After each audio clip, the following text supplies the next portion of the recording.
Stage show করতে গিয়ে মোটা অঙ্কের পারিশ্রমিক দাবি, এত বেশি টাকা চাইছে যে আরাত্রিকার কথা ভাবাই যাচ্ছে না। এবার কটাক্ষের মুখে সারেগামাপার আরাত্রিকা।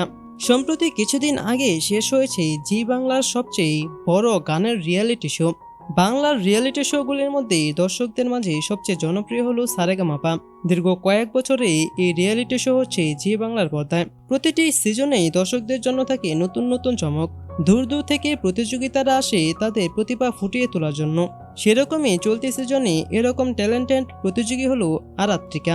আরাত্রিকার গানের গলা এতটাই সুন্দর যে অসংখ্য দর্শকে ভেবেছিলেন হয়তো প্রতিযোগিতা শেষে আরাত্রিকা প্রথম, দ্বিতীয়, তৃতীয়ের মধ্যে কোনো স্থান দখল করে নেবে, কিন্তু তেমনটা হয়নি। উল্টে আরাত্রিকা কোনো সম্মানই পায়নি সারেগামাপা এর মঞ্চে।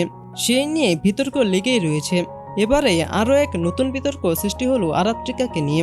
সবে গানের দুনিয়া পা রেখে জনপ্রিয়তা পেতে শুরু করেছেন, এরই মধ্যে তার ঘাড়ে চাপল অত্যাধিক পারিশ্রমিক চাওয়ার অভিযোগ। যদিও দেখা গেল তাতে জবাব দিয়েছেন গায়িকার বাবা। সৌম্য সিনহার ফেসবুক পোস্টে কমেন্ট করেন এক ব্যক্তি, লেখেন, আমাদের সবার প্রিয় আরাত্রিকা, খুব ভালোবাসতাম, অনেক অনেক পোস্টে লাইক কমেন্ট করতাম।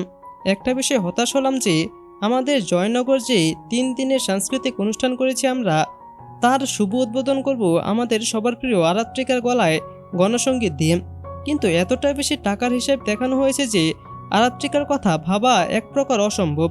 সেখানে গায়িকার বাবা সৌম্য লেখেন, বাঁকুড়া থেকে জয়নগরের দূরত্ব কত, মিউজিশিয়ানদের একটা গাড়ি ও আরাত্রিকা এবং তার অভিভাবকদের জন্য আরেকটা গাড়ি, মোট কত লাগবে? মিউজিশিয়ান 6 জন, এর পেমেন্ট কত লাগবে? আরাত্রিকা এতটা পথ জার্নি করে মঞ্চে 1.5 ঘন্টা গান গাইবে, সব মিলে কত টাকা হওয়া উচিত বলে মনে হয়? শিল্পীর পরিশ্রম হয় না? কমেন্টে অন্যরাও নিয়েছে আরাত্রিকার পক্ষেই। একজন লেখেন, আপনার মধ্যে শিল্পীদের প্রতি যদি সামান্যতম শ্রদ্ধাবোধ থাকতো তাহলে ফেসবুকে এভাবে কোনো শিল্পীকে ছোট করার চেষ্টা করতেন না। যদিও আপনার কমেন্টে কিছু যায় আসে না, প্রকৃত শিল্পীদের সম্মান দিতে শিখুন। আপনার শুভবুদ্ধির উদয় হোক।